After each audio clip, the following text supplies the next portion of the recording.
Hey everyone, this is Captain Horfe, and welcome to episode 35 of Horfe Plays Resonant Rise 3. As you can see, I am now rocking Terra Steel armor, my new mana output generation machine thingamajig. I just had to let it run for a while, and I was able to crank out quite a bit of Terra Steel. And if you look, we've got it pretty well enchanted. One thing I've added over the last set is something called Soulbound. It's something from Ender.io. If it's anything like the Ars Magica enchantment by the same name, it's something I want. Basically, when I die, my armor stays on me. That's pretty tight. Same with my pick. So, we'll see if that's actually what it is, but that would be really ideal.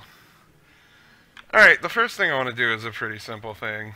Ender pouch. I actually have one. So I'm going to take an ender pouch and I'm going to shift right click on this, and now I have a, surprised I haven't done this yet, but now I have a pouch where I can just throw stuff into it and it'll go straight back home.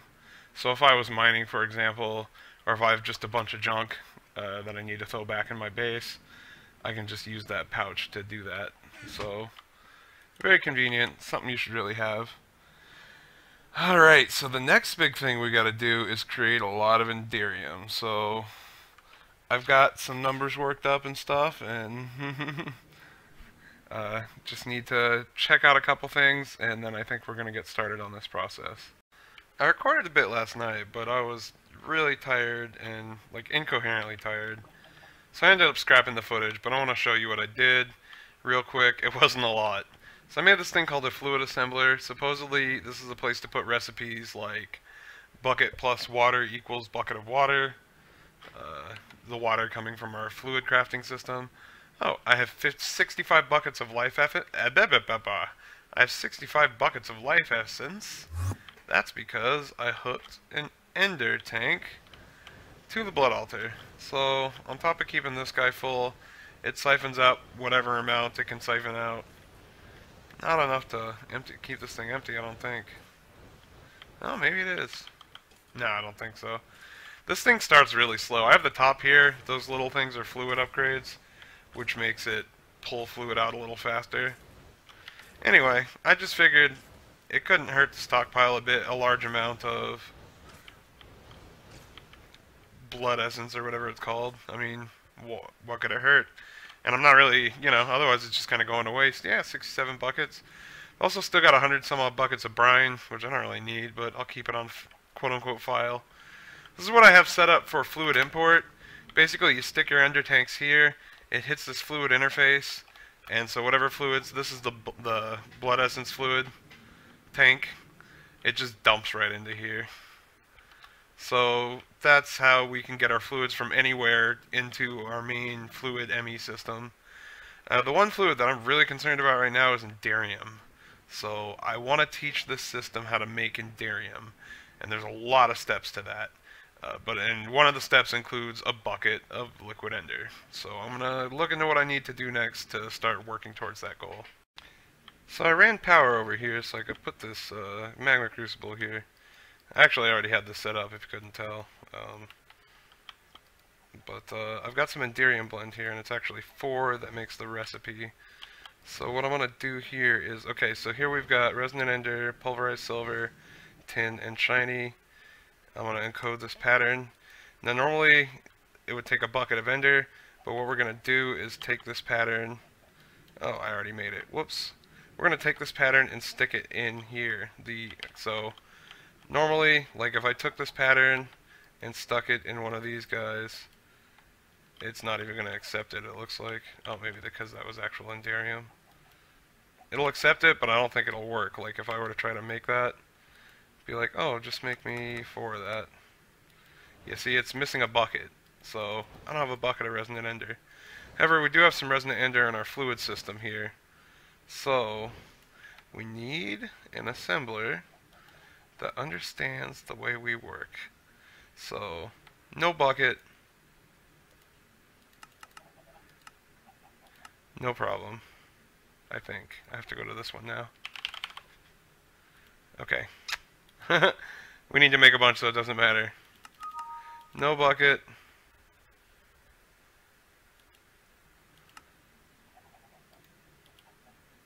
no problem. Alright, now we should be able to get a ton of Enderium blend, but that, my friends, is only half the battle. Turns out pyrotheum dust, the other part of this, is really pretty straightforward. And it does take blaze powder, but the ingredients are pretty straightforward, so that is going to be an easy pattern to program and an easy pattern to throw into one of my molecular assemblers. How about this one? Doesn't get much love.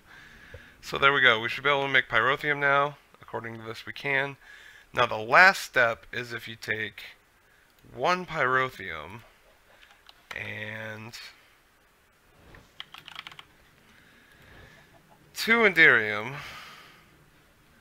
you should end up with 2 Enderium ingots. So let's tell the machine this is processing 2 Enderium ingots for 2 Enderium and 1 pyrotheum. Program that disk. And then don't we have an induction smelt? Okay, maybe we don't. I thought we did. Oh, we have one here, but it's bloody not looking like it's set up to the system. Yeah, it looks like we got some kind of issue here to troubleshoot, so I am going to connect this up. Should be able to get the rest of that pattern, or whatever it's called. Get this auto-crafted, but first we got to figure out what's going on with this. So let me do that, and then we'll make up a bunch of Enderium, because there's only one step left. So that was fun. Basically, when I thought I could just run one basic cable throughout my whole base and it would take care of everything, I was a little mistaken. I didn't notice the problem right away until I started getting a few tunnels together. But yeah, basically we ran out of channels because P2P tunnels take up channels. So what I had to do, I have to credit Corjaantje, can't say his name right, the Creeper King. I'll put a link to his video, his tutorial, on how to figure this out. So basically you're asking 2 ME controllers on one network. Yeah, so apparently we're using this quartz fiber to kind of make sure it passes power only and not network connection. And that tricks it into thinking it's its own thing, I guess. I don't exactly know why this works, but it works. And since it works, we can do all of this stuff here with the basic cables. We might even need to, who knows, right? For now it's going to work.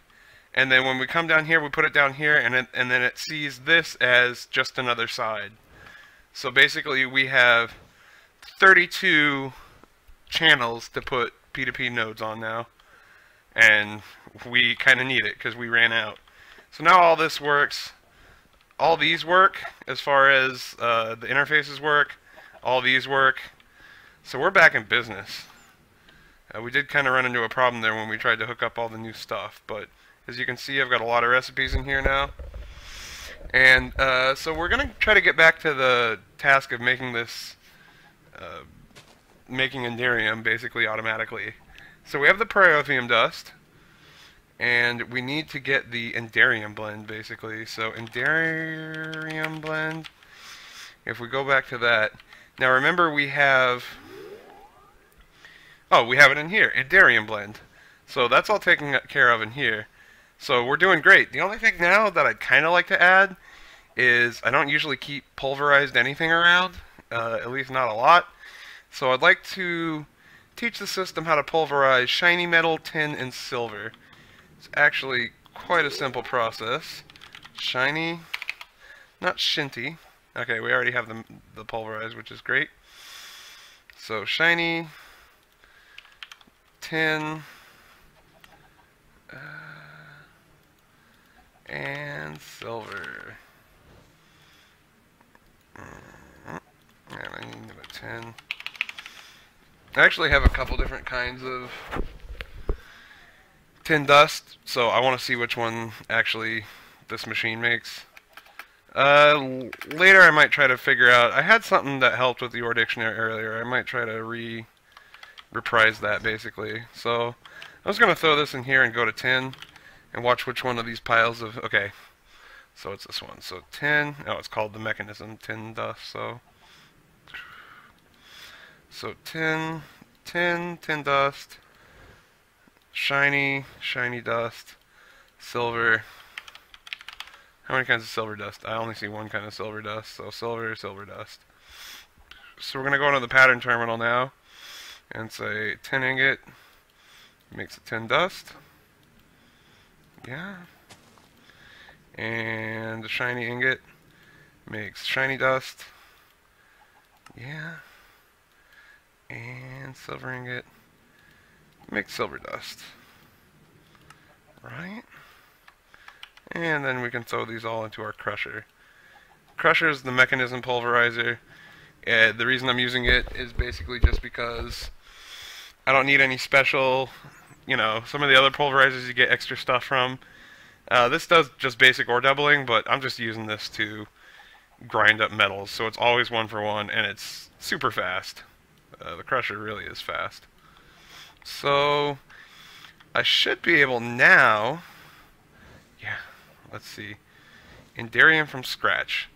So let's say I wanted to make, oh god, can I make, how many buckets of, I have 4 buckets, so I probably can't make 40. Let's just see, how many, do I have any Indarium in here? I have 2 Indarium, let's take all that out, let's take all the blend out, and let's just see if I can order up Indarium. And we'll just say 4.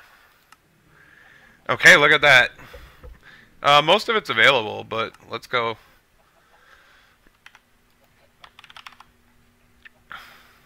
And it should be working on it. We can go in here and see what it's working on. I think. One of these assemblers? Anything? What's it stuck on?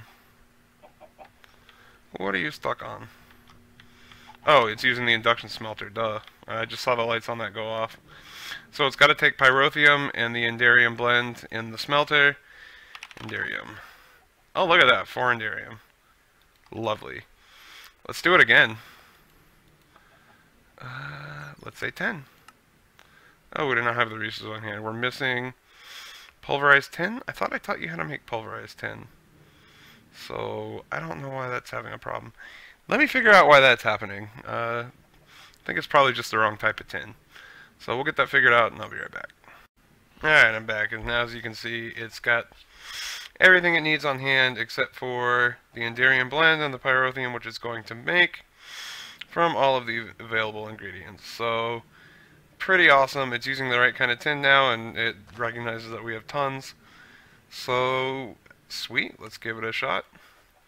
I asked it to make 10 Indarium for us, so let's see how that goes. And I might have to look at the other. Actually, we could probably just go look at this. Oh, it's told us that 2 have been made. So let's see. Indarium. I'll be damned. So it's going to make 2 at a time because that's what every induction smelter operation gets you. Sweet. So what we have now is a way to get a lot of Indarium. We just have to keep it filled with... Basically, the one manual part is throwing ender pearls into the magma crucible here to get more of this, watch. Yeah, to get more resonant ender. I could probably figure out how to automate that too, but really, it's probably not a point. I want to control how many ender pearls are going in here. Sweet, so now I have automated Indarium. I think that's pretty freaking awesome. Oh, one more step I want to add to this chain, just because it is the reason I'm making these. Indarium into Indarium block. Because that's really what I need all this Indarium for, is blocks of Indarium. So I can just throw this in any one of these molecular assemblers. We'll use this one. And now, this one should, I usually try to keep this, even though it means I have to fiddle back and forth a bit, I try to keep this one on craftables only. Let's see if we can get 8 Indarium blocks. It looks like it's got everything it needs. It's got to make 40 Indarium blend. It's got to make 56 Indarium ingots, 28 of these. But it's got everything it needs. That's a huge operation. Sweet. Alright, cook it up for me, please. This is pretty sweet. I just put in an order for 30 Indarium blocks because I'm not messing around. And I just saw it throw a stack of tin in here. Like, just bam. And then I noticed, look over here. You right click on this. Yeah, look at it. It's got 39 crafting, and then these are all scheduled. So it's just gonna go down the list, getting all the stuff it needs, and then yeah, man, it's gonna make 266 Enderium ingots. All right, well, once I get the Enderium blocks I need 32 more, but I just wanted to throw in 30 because it's a nice round number and see how it goes. So real quick, I'm over here in Quarry World. Everything's turned off right now. As you can see, this is not built. I've yoinked everything out of here. I've yoinked all the diamond blocks. I've yoinked all the liquid Enderium, which I actually need. So we are basically taking all the passive cooling out of this guy. I can use this Enderium right away. I can use these diamond blocks back in my reactor at home, actually. 25 diamond blocks should help the efficiency quite a bit. I've also, didn't mean to spoil it so quickly, but I also have made 64 turbine housings, so you may know what's coming. This is actually going to be quite interesting. So I pulled the Enderium out of this guy too. This is my home reactor, and I'm taking those diamond blocks and I'm just putting them up along wherever there's a control rod. Or yeah, whenever there's a fuel rod. And I will still pour a little bit of Enderium over these little gaps that are left. But for the most part, all the fuel rods are directly touching diamond in every direction. I don't even know if this is necessary or if it will help, but it looks cool. Alright, while we're waiting for the Enderium to cook up, I think I'm just going to I'm going to put this reactor just a little bit to the side. Well, because the power's over there, that's over there. I should put it right here. Is that going to... No, that's going to get eaten by the Ender Quarry. Probably... Oh, well, I'm using a dimensional transceiver, so who cares? Who cares where the power is? So I'm just going to put it right here. 5, 6, 7. We're going to do another 7 by 7, this time with turbine housings. 3, 4, 5, 6, 7. And then this is the crazy part. If I read this right, we are going up, yeah, 2, 3, 4, 5, 6, 7, 8, 10. That was 10. 11, 12, 13, 14, 15. I'm gonna need more reactor blocks. Let's just swipe a couple to finish this. These ones will be easy to remember. So, that was 15. 1, 2, 3, 4, 5, 6, 7. Oh god, I can't count. I'm gonna just say it was 15. I'll count it off camera. I'll use a tape measure. So that's 17. That's how high this thing's gonna be. I need to make a lot more reactor housings. So the next thing I want to do is I want to make 2 coolant ports. This is actually going to change my reactor from a normal passively cooled reactor to a steam generator, basically. So I'm going to get 1, 2, I need 4 coolant ports. I need 2 for each reactor. Also, since I yoinked all that stuff out, it's gonna run hot if I were running it passively. It doesn't seem to make a difference when I actually run it to generate steam. At least in the little tests I did, seems like it generated exactly the same amount of steam no matter what kind of coolants or whatever blocks you put in there.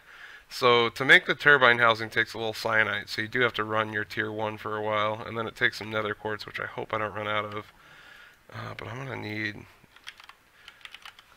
need a lot of this turbine glass, which is the turbine housing in 2 of those. So I'm basically just gonna make as much of this stuff as I can, and oh, how much can I grab there? Alright, well, that's glitching out of me. One thing I do want to do right now, before we do anything else, I'm going to take these coolant ports, and I want to kind of tune.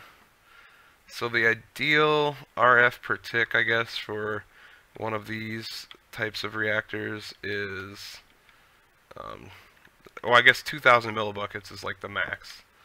So, we'll just do here. And here, looks good. Right? This is buried one in the ground, isn't it? I should have buried this one in the ground. I might still do that. Yeah, well, I'll do that off camera. What I want to do on camera is drop these coolant ports in, and then we'll wrench one to out. And then what are you missing to be... Oh, we need to put the top back on. Oh god, did I just put all the blocks back? I think I did. Oh god! Alright, putting the roof back on. I'm like the only person who rage quits by forgetting things. I didn't rage quit, but I'm just saying. Alright, you're a proper reactor again. I just want to pop in here and see... Oh, you know what? It's not going to tell us how much steam it generates until we get some water for it. So to get some water for it, we're going to use another coolant port and a little bit of water here. I can actually... I'm going to leave one here. But I should be able to actually use... Alright, so I'm going to need liquid transfer node. I'm going to need another coolant port. We'll just put the other coolant port right here. Right. Put it right there. And that's going to be water in. Let me go grab a liquid transfer node and some water. So place transfer node like that. We'll do our water source blocks. And I made a stack of each type of upgrade, so this thing should go super fast. Now let's see how much steam this generates. Mega bucket. It's generating 385 millibuckets per tick. I thought this was generating a lot more when I tested it. Maybe it does need its cooling? Yeah, we're gonna need a lot more than 385, so... I swear when I tested this it was generating a lot more. Maybe I need to put the coolant back in. I'll give that a try. Alright, so one of the things I'm making requires quite a bit of something called, well, not quite a bit, but it requires some of something called plutonium, unfortunately. Alright, one of the things I'm going to need is a little bit of plutonium to make this thing. So what I'm going to do is make a cyanide reprocessor, and I'm actually going to make a reservoir, or we have a reservoir, good. This thing needs water, so I'm just going to throw the reservoir right here. About high time we had water in our base anyway. I got 6 buckets, so I could just go find any water source. It'll work. Don't do this to me.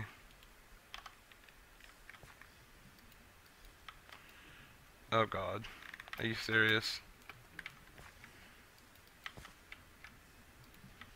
Is that better? Thank you. Alright, so we're going to fill this guy up.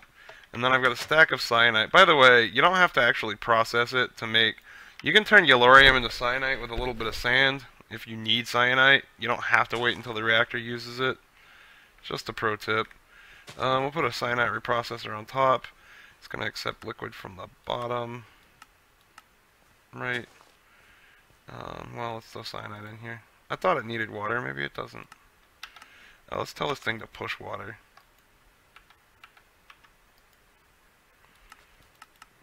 Yeah, it needs water. Alright, it's getting the water it needs. Oh. Maybe I need to... Green? Blue. Alright, it's got to be on blue. Alright, so this is going to get me a little bit of plutonium. So basically 2 cyanide makes a plutonium, and then you can run that through a reactor again, I believe. If you run out of yellorium, this is your savior. So I need a turbine control rod. Or a controller. Alright, so now I have a turbine controller. Our turbine's getting pretty close to done. The one thing I haven't placed is any of the rotors or any of that stuff. But let's go take a look at it real quick and see where we are. So until I can get the turbine working, I can't really figure out how to get this to create the amount of steam I need it to, because it's full of steam and there's no way I'm going to be able to keep up with the... Oh, you know what? I'm going to need more turbine glass, but let's just go ahead and place the controller. We'll place it right here. Why make it any different? Oh, and this That's actually the rotor bearing. That's going to go in the middle here. We're not quite done, but we might as well place this now. Rotor bearing's going to go right here. And no, not right there. Right here. And I believe I actually have some rotor on me. The rotor shaft, so I can start working on. So you just run the rotor shaft up the middle of your turbine. 8, 9, 10, 11, 12, 13, 14. Oh my god, do I have just enough space? I do. And then I need to top this off as well. I'm just going to have a solid top, solid bottom. So this is basically our reactor. We're going to finish glassing it up. It's huge, as you can tell. It takes a ton of glass, ton of these blocks. And then we're going to put a solid top on it. Then we'll place the rotor blades and the coils and all that good stuff. Then I can start playing with my big reactor and see if I can get it to output this guy. See if I can get it to output the optimal amount of steam. That's the plan anyway. Alright, let's try to finish this guy off. Builder's wand. Fix. Fix. Done. Alright, all the sides are glassed up. Now I just gotta throw the housings along the top. 5. Builder's wand, builder's wand, builder's wand, builder's wand. Alright, so we have a turbine housing. There's no coils or anything. Stop it. Does it tell me why it's not working when I try to... Block is not valid for use in the machine's interior. What block would that be? Oh, I'm hungry. Oh, better get that food. Alright, now I don't have the optimal number of Enderium blocks, so we'll probably be improving this reactor. But I am actually freaking out of ender pearls. So, we're gonna have to improvise. So where's the middle of this thing? Here's where the rotor shows up. And so what I want to do is get in here, and we're going to do 4 rows of coils. So this Enderium is for coils. The coils are what actually conducts the power out of this thing. And 4, 5, 6, 7, 8. God damn it. Okay, and these are hard to break, so this is going to be fun. Don't mess up when you do this, apparently. 3 rows of coils.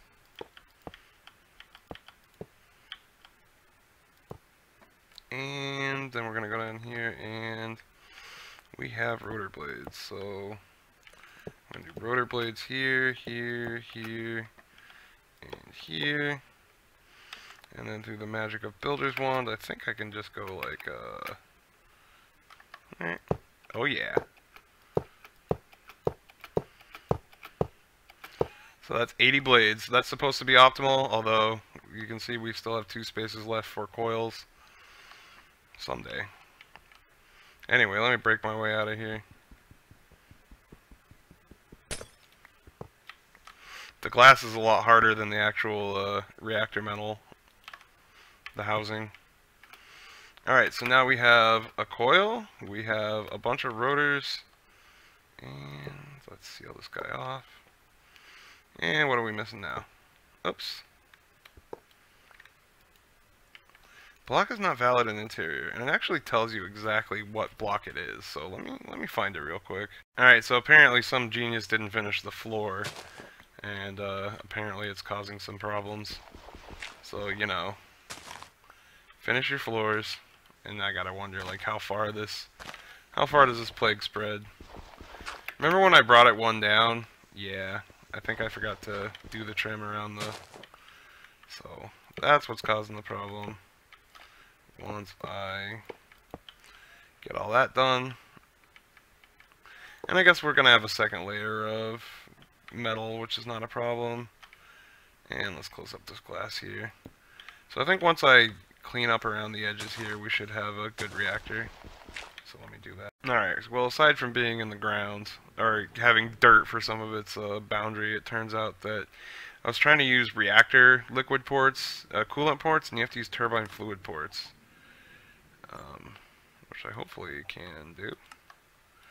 Ooh, no, turbine fluid port. We need more turbine housings, well that's easy enough. And let's make another fluid port, and I'm going to need a turbine power port after all, aren't I? So I'm gonna grab one of those. Alright, let's see if I can go turn this thing on. Alright, with those little adjustments, putting the right ports on there, we have a turbine. Sweet. Now I've got 20 of each upgrade pushing water back into here. I've got 20 of each upgrade pushing steam into here. I've got... let's disengage the coils for now. So if the coils are engaged, you spin slower, but you pull power off. Disengage the coils, you don't get power, but your this thing spins up faster. So vent overflow only, vent close, vent all exhaust. Alright, let's turn this guy on. Alright, well, it's going 3.9 RPM. Now that we have a source of steam, or something to accept steam, we can finally turn this on and see how much steam it's actually producing. And I can't tell because it seems to be bouncing between 3,800 millibuckets and 200 millibuckets per tick. So I am confused. Yeah, I have no idea how much steam I'm producing, to be perfectly honest, but I'm running the same system, 4 turbines, or just 4 rods or whatever, and you know what we didn't do is, and where do I want this? I guess I'd want it in the back. We forgot to put the power port.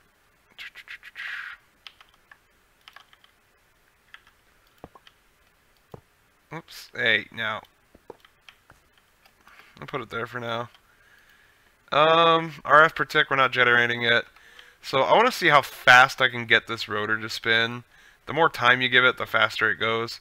I'm putting 2,000 millibuckets per tick in, which is... I guess my system can handle that. You go, yeah, I can't tell. I can't tell. But I think that it is producing enough steam to keep this thing going. So I'm gonna let this thing spin up and see how high, see if we can get the RPMs up a little higher, at least to 900, and then we'll start generating some power. So if you look at the tooltip here, 1800 RPM is like the sweet spot. And when we're at around 1800 RPM, and right now I have to manually turn this on and off to keep it at around 1800 RPM, but we're generating 15,000 RF per tick. This is not optimal. There's more of those Enderium blocks we can add to it to get even more, but right now that's pretty awesome. I think that's almost double what I was producing before. I'm gonna have to pull up my spreadsheet to check. So every once in a while I just turn the reactor off and it kinda, you'll notice as it gets closer to 80 it actually, I think, gains power. Yeah. So we're gonna have to figure out some way to keep this at around 1800, if possible. And it also says if you run it, if they kept overspeed for too long, they may fail catastrophically. So I'm thinking some kind of timer maybe. Yeah, we'll probably just set up some kind of timer that just kind of toggles this thing on and off. I have to keep track of, you know, I'll pay attention to what's a good, how long it takes to speed up and how long it takes to slow down. But anyway, I have to pull out my old spreadsheet to see how this energy efficiency measures up to just the reactor. Alright, so pitting the reactor stats against the same reactor in passively cooled form. So let's see, we're basically doing 0.186 millibuckets, which is a bit more than my other reactors. It is more. I want to go here. We are generating, and let me stop this thing and let me get it closer to. It's not 100% steady, but we're generating somewhere around 15,600. So 15,600 is what I'm going to put in here. 15,600. So what's the efficiency on that? So my best so far is 72,857 RF per millibucket. This already, and I haven't even built it out all the way that it can be built out, it's doing 83,870. So I've gained about 10,000 RF. Wow, am I reading these numbers right? I've gained about 11,000 RF per millibucket. That's pretty awesome. All I got to do is figure out how to keep this thing at around 1800, and then when I get enough I used all my ender pearls, like an ender lily farm plus a mob spawner. So once I get enough to make the rest of that, it's going to be even more efficient. But right now, it's more efficient than any passively cooled reactor that I've created by about 11,000 RF per tick. That's pretty awesome. Look at it go, too. I just think it looks great. So the last challenge, and I don't know if I'm going to do this on camera or not, I got to get the power. Yeah, let me go. You know what? I'm going to do this the simple way. Let me go grab some stuff. Alright, so rather than move a bunch of my setup, I'm just going to run... Oops. Where is it? Cable. I'm just going to run energy conduits to the place where I have the dimensional transceiver now. Simple, simple. Not the most efficient way in the world to do it. And this green line holds about 20,000-ish RF per tick, so one line can pull everything this reactor generates still. Although, I don't know if I'll be able to say that forever. We'll see. And boom. Alright, great. So we're pulling power out of here now, and that means... Oops. That means the quarry should have started back up, right? Let's see. Oh god, we have to start spinning this thing up though. So, it's gonna take a while to spin it up. So we can't watch the quarry just pound away now. But once it does get going, we're gonna be sending 15,000 RF per tick roughly into our quarry. That's gonna be amazing. You can already see it's starting to get a little bit of power. It's gonna be going so fast once this thing speeds up. I can't wait.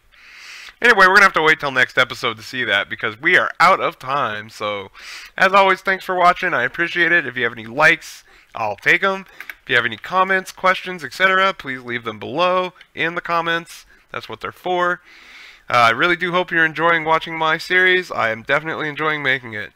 Until next time, take it easy, and we'll see you later.